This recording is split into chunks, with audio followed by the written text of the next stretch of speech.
মূলত আজি আমি বিটিচিৰ মীন বিভাগৰ তৰফৰ পৰা প্ৰশিক্ষণ নৈতিক সজাগতা সভা এই অঞ্চলত মীন উৎপাদনৰ যথেষ্ট আমাৰ স্থল আছে, জলাশয় আছে, অমৃত সৰোবৰ আছে, ঘৰে ঘৰে পুখুৰী আছে। কিন্তু মানুহখিনি বেছিভাগ মানুহে আপোনাৰ ট্ৰেডিশ্যনেলি ফিছ ফাৰ্মিং কৰি আছে। আমি ইয়াত আজিৰ এই সজাগতা সভাখন পাতাৰ উদ্দেশ্য হ'ল এই যিখন আপোনালোকে দেখিছে আমাৰ পিছফালে ইকো হেচাৰী বুলি কয়, ইকো হেচাৰী, ইয়াত মাছ পোনা প্ৰডাকশ্যন কৰা হয়। প্ৰধানমন্ত্ৰী মৎস্য সম্পদা যোজনাৰ অধীনত আমি এই ইকো হেচাৰীটো ইয়াত স্থাপন কৰা হৈছিলে। তেওঁলোকে ইয়াত ব্ৰিডিং মাছৰ পোনা কেনেকৈ উৎপাদন কৰে, ক'ৰ পৰা কেনেকৈ মানে পঠিয়াই, তেওঁলোকে পেকিং কৰি পঠিয়াই দিব বাহিৰত, গোটেইখিনি চাই যাতে আমাৰ মীন পালকসকল উৎসাহিত হয় বা নতুন যিসকল নিবনুৱা যুৱক যুৱতী আছে তেওঁলোক যাতে উৎসাহিত হয়। আৰু ইয়াৰ পৰা যিটো আমি স্পন বুলি কওঁ, তিনিদিনীয়া মাছ পোনা স্পন বুলি কওঁ, এই স্পনটো নি তেওঁলোকে ডাঙৰ কৰিব পাৰে। সেইটো এই 25-30 দিনমানত আপোনাৰ আমাৰ যিটো আঙুলি চাইজৰ আমাৰ ঘৰে ঘৰে বটুৱাত বিক্ৰী কৰিব আনে, সেই চাইজটো হৈ যায়। আৰু সেইটো এটা যথেষ্ট চাহিদাও আছে আৰু লাভজনক ব্যৱসায়। গতিকে এইখিনি কৰি যাতে আমাৰ নিবনুৱা যুৱক যুৱতীসকল স্বাৱলম্বী হ'ব পাৰে, তাৰে কাৰণে এই প্ৰশিক্ষণৰ ব্যৱস্থা কৰা হৈছিল বা সজাগতা সভাখন আমি পাতিছিলোঁ। মোৰ ইয়াতে যিখিনি কাম হয়, অন্ততঃ বছৰত মানে 10 পৰা 12 লাখ টকা ইনকাম হয়। তো তেনেকৈ মই আমাৰ যুৱক যুৱতীসকলক কওঁ যে আপোনালোকে আগুৱাই আহক। আজি যেনেকৈ ধৰক মিনিমাম 150জন মানুহ ইয়াতে উপস্থিত হৈছে, মীন পালক উদ্যমীসকল।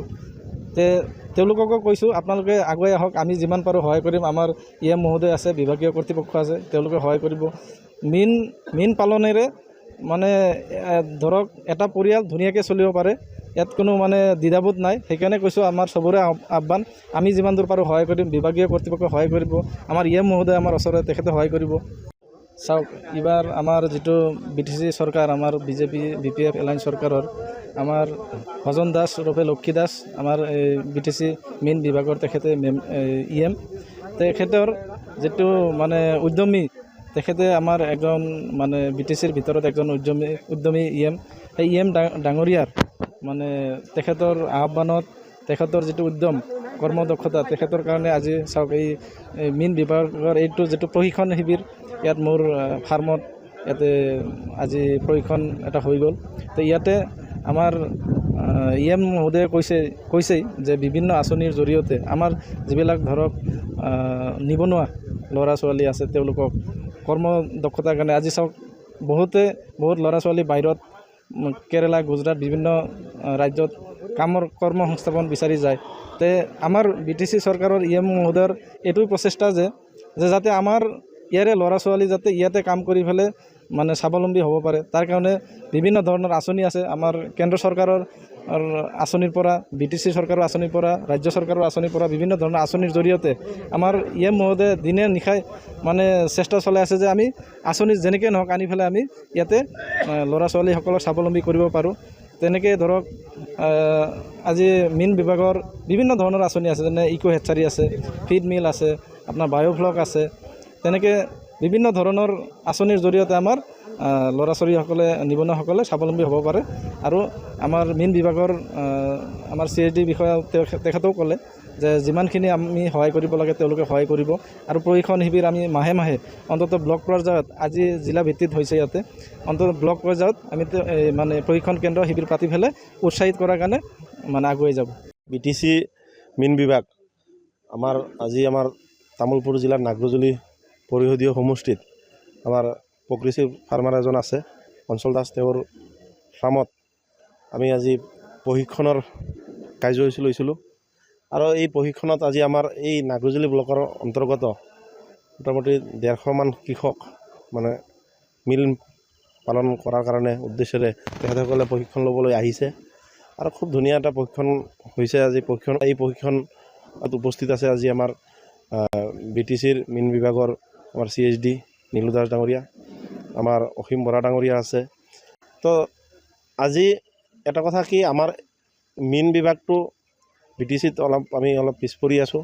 আৰু আমি চেষ্টা কৰি আছোঁ, মই দায়িত্ব লোৱাৰ পৰাই মই চেষ্টা কৰি আছোঁ যে এই বিভাগটোক যোগেদিও যাতে আমি এই খেতিয়কসকলক আমি আগবঢ়াই ল'ব পাৰোঁ, মীন যিসকলে মীন পালন কৰে তেখেতসকলক যাতে আমি স্বাৱলম্বী কৰিব পাৰোঁ বা তেখেতসকলক প্ৰশিক্ষণ দি আমাৰ BTCত যিটো মীনৰ যিখিনি ক্ৰাইচিছ আছে আমাৰ এই অঞ্চলত বহুতো মানে সদায় মাছ প্ৰত্যেকখন বজাৰ বা এটা চাহিদা আছে, বজাৰতো চাহিদা আছে, প্ৰত্যেকখন ঘৰত চাহিদা আছে, মাছৰ চাহিদা আছে। আমি আৰু যিহেতু খেতিয়ক মানুহ আৰু খেতিয়কৰ উদ্দেশ্য হৈছে আমি যাতে খেতিয়ক মানুহ মানে খেতিৰ পৰা ধৰি আজি হাঁহ কুকুৰাই হওক, গাহৰিয়ে হওক, আজি মাছেই হওক, যাতে আমি উৎপাদন কৰিব পাৰোঁ আৰু আমি উৎপাদন কৰি যাতে ৰপ্তানি কৰিব পাৰোঁ আৰু ৰপ্তানি কৰিলেহে আমাৰ তাতে টকা পইচা আহিব। তো সেইটো এটা উদ্দেশ্যৰে আজি আমি এই প্ৰশিক্ষণ শিবিৰ আজি কৰিছিলোঁ আৰু আমাৰ প্ৰশিক্ষণ অলৰেডি সমাপ্ত হৈছে আৰু অহা দিনত আমি প্ৰত্যেকটা ব্লকতে এনেকুৱা ধৰণৰ কাৰ্যসূচী ল'ম আৰু BTCত যাতে আমি BTC অঞ্চলৰ মানে এই 5 বছৰত যাতে আমি এই অঞ্চলত মাছ উৎপাদন কৰি আমাৰ এই কৃষকসকলৰো স্বাৱলম্বী হ'ব, লগতে আমাৰ ইয়াৰ পৰা আমি যাতে বেলেগ অঞ্চলৰ পৰা ইয়াতে মাছ আনিব নালাগে, এই অঞ্চলত মাছ উৎপাদন কৰি আমি এই অঞ্চলৰ পৰা মাছ বেলেগত ৰপ্তানি কৰিব পাৰোঁ, তাৰ এটা আশা কৰা হৈছে। প্ৰশিক্ষণ দিব লাগিব আৰু প্ৰশিক্ষণ দিয়াৰ পিছত মানুহ যেতিয়া কাম জানিব তেতিয়া কৰিব ইচ্ছা কৰিব।